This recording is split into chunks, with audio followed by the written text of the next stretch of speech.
শেখ হাসিনার উন্নয়নের চোখ নিপীড়িত চা শ্রমিকদের দিকে পড়েনি। উন্নয়নের গল্পে বাংলাদেশকে মঙ্গল গ্রহ মনে হয়েছে, এমন মন্তব্য করেছেন জাতীয় নাগরিক কমিটির মুখ্য সংগঠক সার্জিস আলম। রোববার দুপুরে মৌলভীবাজারের কমলগঞ্জের চা শ্রমিক সমাবেশে এসব কথা বলেন তিনি। সীমান্তবর্তী ইসলামপুর ইউনিয়নের কুরমা চা বাগান মাঠে অনুষ্ঠিত ওই সমাবেশে সার্জিস চা শ্রমিকদের শিক্ষা, স্বাস্থ্য, বাসস্থান, চাকুরি নিশ্চয়তা সহ জীবনমান উন্নয়ন বিষয়ে কথা বলেন। সমাবেশে সভাপতিত্ব করেন চা শ্রমিক নেতা ধনা বাউরি।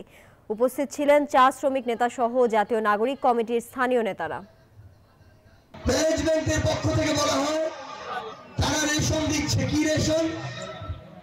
আমাদের খায়রুল আপা বললেন সপ্তাহে জনপ্রতি 3.5 কেজি আটা।